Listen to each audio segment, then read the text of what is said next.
이 말씀을 한번 찾아보겠습니다. 우리 이사야서입니다. 구약성경 이사야 9장 1절부터 7절까지 말씀.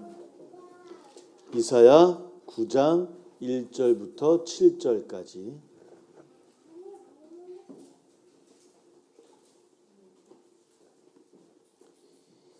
이사야 9장 1절부터 7절. 제가 가지고 있는 성경으로는 구약성경 977쪽이 됩니다. 이사야 9장 1절부터 7절. 이사야 9장 1절부터 7절.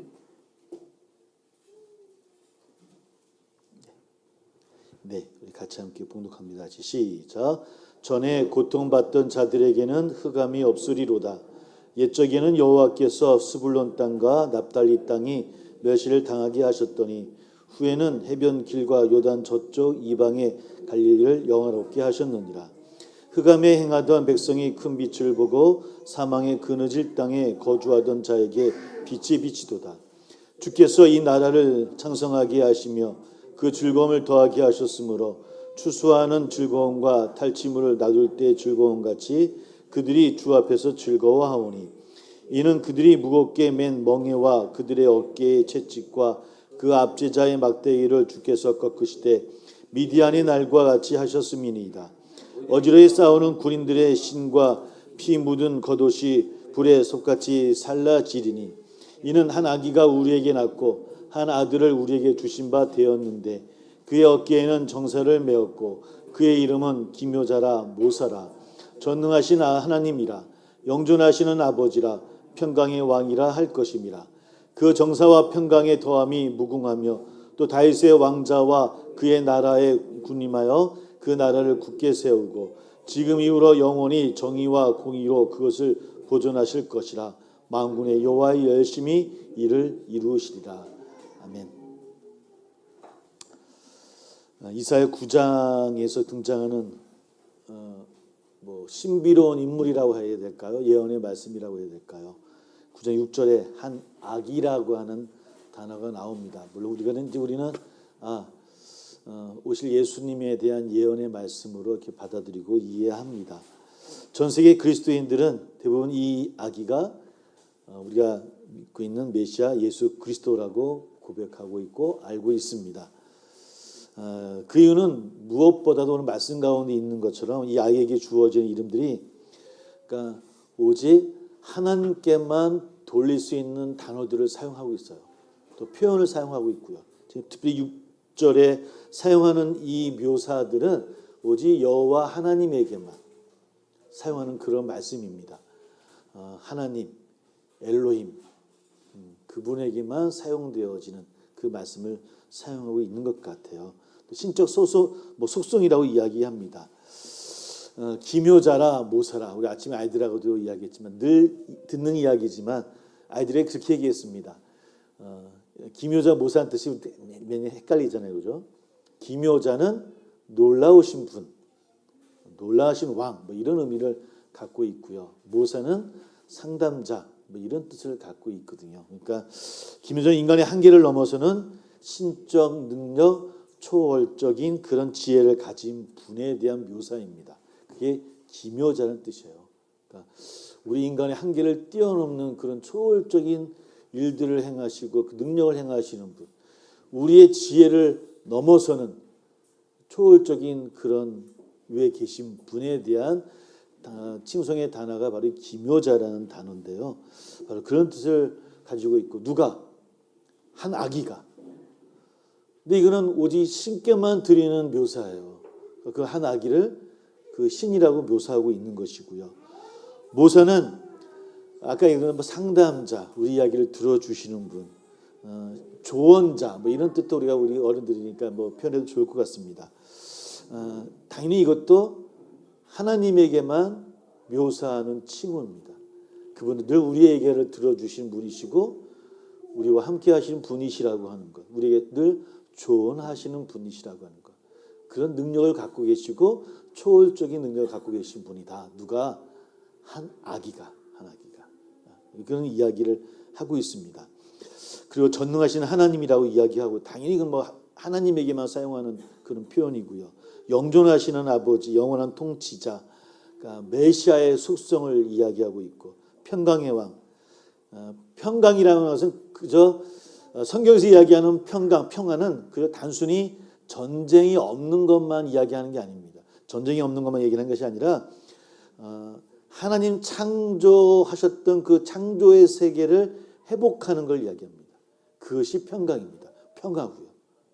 그러니까 우리 전염성을 평화소 이게 아니라 처음 창조 때처럼 모든 인류가 또 자연과 늘 함께 공존하며 함께 서로 보존하며 다스리는 세계. 이것이 평화입니다. 그러니까 성경이 이야기하는 평화는 바로 창조 세계를 이야기합니다. 근데 이것을 평강의 왕이라 그런 왕이 그 가운데 있는 왕이라고 이야기하는 이것도 또한 하나님에게만 묘사하는 그런 칭호거든요. 그분을 한 아기가 이야기하고 있다고 합니다. 다윗의 후손으로 오실 것을 7절에서 7절 보면 그 정사와 평강의 더함이 무궁하며 또 다윗의 왕자라고 이야기를 하고 있죠. 그래서 다윗의 후손으로 오실 것을 예언하고 있고 이 말씀 그대로를 받아들여서 이어나가는 성경이 뭐냐면 신약 성경의 마태복음입니다.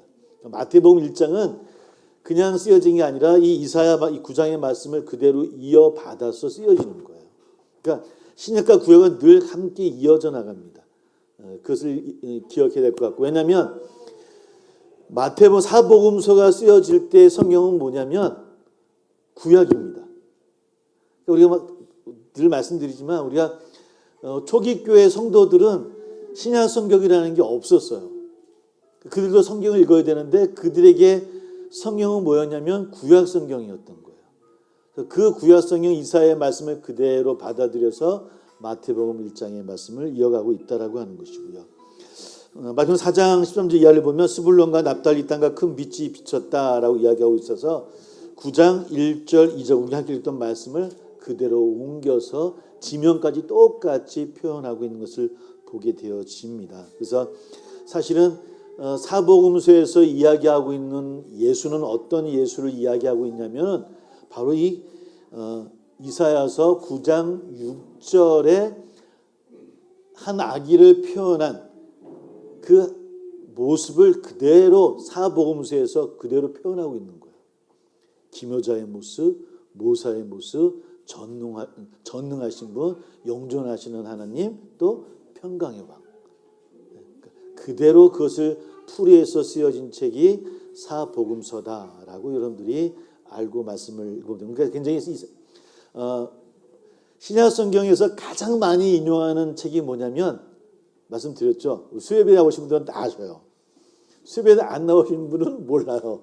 뭐라 그랬죠? 가장 많이 인용한 책이 우리 신약 성경에서 가장 많이 인용한 책이 빨리 대답해 주셔야 제가 얘기한 게 맞죠. 맞아, 이사야예요. 이사야가 한 977번, 970번 넘게 신약 성경에서 묘사를 하고 있어요. 그 다음은 뭐라 그랬죠? 우리 수요일 나오신 분들. 그 다음 책은 뭐라고요? 예, 시편. 그 다음에 시편이에요. 시편이 한 914번 정도 묘사되어져 있어요. 그 말씀은 수요일도 말씀드렸듯이 당연히 메시아에 대해서 또 우리 믿는 사람들이 어떻게 살아야 될 것인가에 대해서 가장 표현이 잘 되어진 책이 이사야와 시편이라는 거예요. 시편은 그냥 시편이 아니라 시편은 하나님의 백성이 어떻게 살아가야 되는 것인가에 대한 이야기가 담겨진 책이 시편이에요. 그래서 유대인들은 기도할 때 시편 전집이 있어요. 그래서 물론 우리처럼 이렇게 개인별로 기도도 하지만 늘 앞에서 어렸을 때부터 암송을 해가지고 시편 그대로 암송을 하는 거예요. 기도한 다음에 개인의 기도를 해요. 이런 식으로. 그래서 하여튼 신약 성경에서 이 이사야는 굉장히 중요한 그런 차지하고 있다라고 하는 것을 우리 좀 알렸으면 좋을 것 같고요.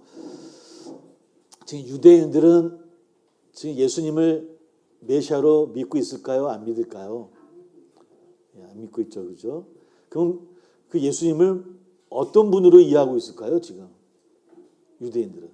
그러니까 유대인들도 지금 예수님을 인정해요. 다만 하나님의 아들 하나님을 인정 안 하고 선지자 누구를 받아들이고 있을까요? 누구의 상 그대로 받아들여. 그러니까 살아있는 누구로 그러니까 다시 오신 그 선지자 누구로 보이냐면 우리 히스기야. 혹시 이름 아십니까? 히스기야를 유대인은 지금도 예수님을 히스기야라고 이렇게 표현하고 고백해요. 히스기야고. 뭐 이사야도 있고 왕인데 왕으로 선지자로 그렇게 그들이 받아들여요. 제가 왕이라고 얘기하기 더 쉬웠을 텐데 뭐 다윗 왕 이렇게도 받아들이지 않고 히스기야 왕, 히스기야 선지자 이렇게 그들이 받아들여요. 왜냐하면 히스기야 때 또 종교 개혁을 이루거든요. 나중에는 실패를 하긴 하지만 히스기야가 걔는 종교 개혁도 이루고 뭐 여러 가지 일들을 많이 행하는데 예수는 다시 온 히스기야라고 그들이 고백을 지금도 하고 있어요. 오늘 지금 이 9장의 말씀도 사실은 히스기야에 대해서 이야기를 하고 있는데 영원한 평강의 왕, 정의의 왕 이야기를 하면 유대인들이 히스기야를 많이 고백하고 있거든요. 안타깝죠, 그렇죠? 그래서 아직까지 유대인들은 메시아를 기다리고들 계셔요. 기다리고 계셔서 메시아가 다시 와서 이룰 것이다. 이런 신앙으로 살아가고 있고 그리고 그들의 뭐 전쟁 막 치르는 것도 하나의 성전으로 생각해요. 성전으로 생각해서 뭐 옛날 십자군이 그랬던 것처럼 뭐 똑같이 그런 의미로 그들이 행하고 있다라고 하는 것을 우리가 한번 생각해 볼 수 있을 것 같고요. 그래서 특별히 이사야 9장 6절에서 이야기한 한 아기를 히스기야라고 유대인들은 지금 고백하고 있고 우리 뭐 가톨릭이나 개신교에서는 당연히 예수님의 표현으로 이야기를 받아들이고 있습니다.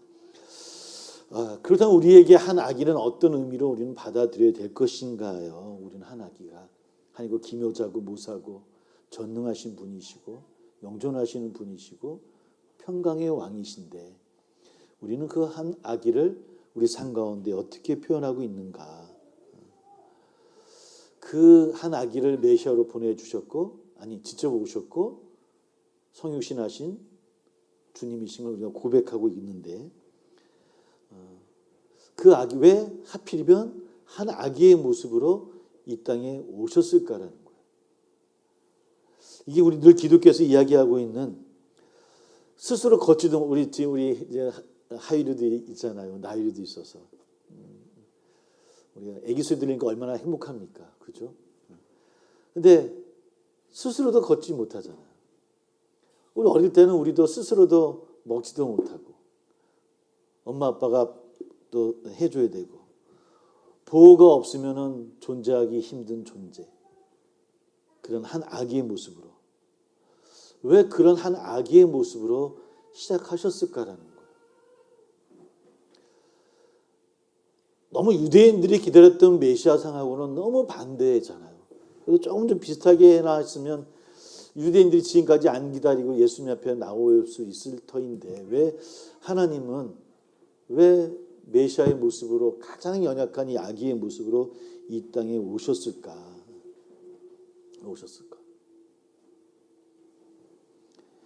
그 연약함을 통해서 하나님은 새로운 하나님 나라를 시작하고 있는 모습. 약함을 통해서 강함을 이기시는 것을 보여주시는 하나님. 작은 것으로 큰 것을 바꾸시는 하나님. 그러니까 이 대림절이라고 하는 것은 우리가 묵상해야 되는 것은 바로 그런 거예요. 왜 하나님은 약함을 통해서 강함을 변화시키시는 것일까? 왜 약한 모습으로 오셨을까? 보통 우리가 구원이라고 하는 것은 고대로부터 강자의 논리였거든요. 강자의 논리예요. 있는 사람의 논리예요. 요즘 이야기하면 자본의 논리예요. 뭔가 이루고 갖추고 쟁취해야만 회복되는 것이라고 믿었던 것이 우리 인간사예요. 뭔가 승리를 쟁취해야만, 전쟁을 해서 승리를 쟁취해야만 이것이 승리라고 말하는 이것이 우리 인간사의 우리의 모습인데 너무나 반대의 모습으로 하나님은 오신다는 거예요. 가장 연약한 모습으로, 아니 이 땅에 오셔서는 가장 섬김의 모습으로, 희생의 모습으로, 또 모든 것을 포함하는 사랑의 그런 방식으로 행하시는 그런 주님. 근데 이사야는 큰 빛을 보았다라고 2절 보니까 고백하고 있는데 아마 큰 빛을 보았다는 것은 새로운 시대가 이제 시작되어진다는 그 의미로 우리는 받아들이고 이야기하고 있지만, 근데 그 빛이 한 번에 쾅 하고 변화되는 모습으로 우리에게 오신 것이 아니에요. 우리는 지금도 바라잖아요. 우리 삶의 우리 모습 속에서 하나님이 역사하시는데 그 역사하심은 원자탄이 터지는 것처럼 한 번에 팡 터지기를 바라는 게 우리의 모습 아닙니까? 제가 어렸을 때 가장 부러운 게 뭐냐면 노래 잘하는 분이요. 노래 잘하는 분을 정말 부러워하거든요. 제가 코로나 전에는 이 정도로 못 부르지는 않았는데 코로나 거치면서 옥타브 하나가 떨어지는 바람에 제가 지금처럼 이렇게 고생하고 있는데 찬양할 때 이 정도는 아니었어요. 근데 지금도 제가 가끔은요 제가 꿈을 잘 안 꾸는데 저희 집사람한테도 얘기하는 겁니다. 제가 꿈을 꿔요. 어떤 꿈이냐면 갑자기 하나님 저에게 복을 주셔서 노래를 잘하게 만드신 거예요. 그래가지고요 설교를 하는데 이런 꿈도 꿔서 설교를 하는데요. 오늘은 제가 말씀 못하니 언젠가 하나님의 은혜를 나누면서 막 기타 치면서 저 혼자 콘서트 하는 꿈을 꿔요 제가. 성도들이 막 제 노래를 듣고 막 은혜 받고 막 촬영하고 막 그 촬영이 막 유튜브로 나가고 막 제가 스타가 되는 이런 꿈을 꾼다니까요. 그렇게 부러워요. 혜인 씨 뭐 이렇게 웃어? 비웃는 것 같잖아. 혜인 씨가 맨날 박자 못 맞춘다 저를 막 혼내는데. 근데 이것도 가만 생각해보면 한 번인 거 한 번. 하나님 그냥 한 번에 저도 놀랍도록 확 한 번 탁 해주시면 제가 제가 지금도 잘 못하지만 더 잘할게요 하나님. 막 우리 인생은 그래요. 제가 우스갯소리로 얘기했지만 솔직히 그렇지 않습니까 여러분들? 우리 기도요. 우리 삶 가운데 정말 하나 팍 터졌으면 하나님 우리 그런 하나님을 늘 바라요. 그렇게 확 우리 인생이 바뀌고. 근데 제가 성경을 많이 보고 많이 이렇게 많은 분들의 이야기도 듣고 성인들의 이야기도 많이 들었지만 우리 인생사 몇천 년 동안에 그런 분은요 10손가락도 안 돼요. 바울 같은 사람들 이런 분들 몇 사람 빼놓고는 없어요. 그러니까 정말 우리가 기도하려면 바울처럼 돼달라고 기도해야 될 텐데 요즘 하나님은 예전에 하나님 같으지 않으셔서 한 번에 콱 하시는 분은 아닌 것 같아요. 그러니까 아기 예수가 이 땅에 오신다라고 하는 것은 한 번에 큰 빛으로 오신 것이 아니라 작은 빛으로 오신 거예요. 그 작은 빛이 작은 곳에서부터 하나하나 변화를 시키고 또 그 빛을 반사하게 하고 또 그 사람이 작은 빛이 되어지고 하나하나 모여서 세상에 조금씩 하나님 나라를 이루어 나가는. 그래서 절망의 한 끝자락에서 한 번에 팍 우리에게 비치는 빛이 아니라 저 멀리서 보일 듯 말 듯. 그러나 떨어지려 하는 우리의 삶을 그러나 그 빛으로 향하게 하고 손을 내밀게 하는 그런 빛이신 것 같아요. 물론 이렇게 얘기해도 그러실 바에 그냥 큰 빛을 팍 주시면 좋을 텐데라는 생각은 있지만 근데 하나님의 방식은 절대 그게 아니라는 거예요. 이 땅에 오심의 모습도 그런 모습으로 오신다는 거예요. 비록 작고 연약하고 너무나 미약한 모습이지만 그 존재 자체가 그 어둠을 깨시고 죽음을 이기시는 존재로 우리에게 오셨다는 거예요. 그렇게 오셔서 승리하신 것처럼 우리도 그렇게 하라 말씀하시는 게 아니라 우리도 그 안에 거하는 삶을 통해서 우리도 그렇게 된다는 거예요. 그렇게 된 존재가 되어졌다는 거예요. 이것이 우리가 고백하는 신앙의 믿음의 고백이에요. 여러분 그런 한 분 한 분의 작은 빛으로 비치는 삶인 거예요.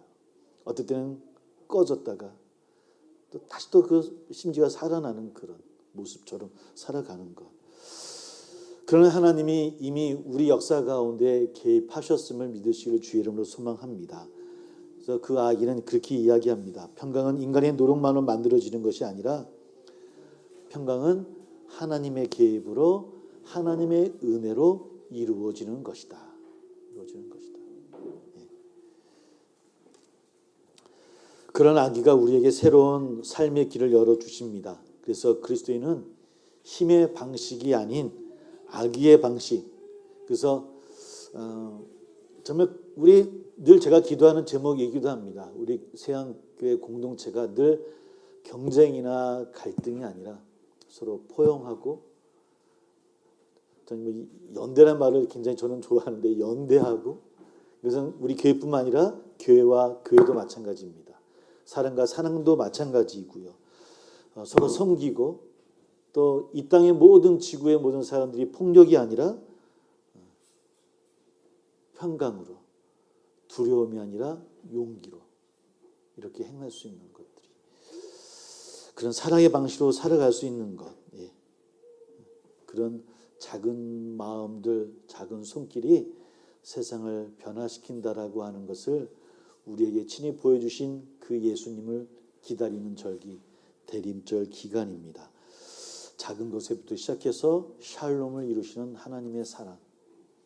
그래서 그렇기 때문에 여러분들의 한 분 한 분의 삶이 정말 중요합니다. 여러분 한 분 한 분의 기도가 그래서 정말 귀합니다. 여러분 한 분 한 분의 마음들이 그래서 너무나 소중합니다. 어둠 속에서 이미 빛이 비춰지고 절망 속에서도 새 창조가 시작되어지고 한 아기가 오시고 그러므로 희망하라. 이것이 오늘 이사야 9장 1절부터 7절에 간단하게 요약한 말씀이에요. 그러니까 그러므로 희망하라. 그래서 우리도 희망합니다. 희망합니다. 세상에 전쟁이 있지만, 어렵지만, 막 환율도 올라가서 막 천오병원을 향해서 막 나가고 있고 막 힘들지만, 그러나 그런 마음을 모아서 두려워하지 마시고 힘내시고, 여러분들 작은 빛이 조금씩 커가는 빛이 되어지시기를, 그런 한 주간이 되어지시기를 주의 이름으로 축복합니다. 이렇게 기도하겠습니다. 새 창조의 빛, 평강의 왕의 도래, 우리 삶의 새로운 시작을 선언하는 하나님의 구원 사건이 바로 성육신의 사건입니다. 우리 대림절을 맞이하는 우리의 마음에, 또 우리 모든 분들의 마음속에 이 빛이 다시 비추어져서 예수님의 방식으로 새롭게 세상을 살아갈 수 있는 우리 될 수 있게 해달라고 함께 기도하시는 이 시간이 되어지기를 소망합니다. 그런 빛으로 나가기를 소망한다라고 함께 기도하겠습니다.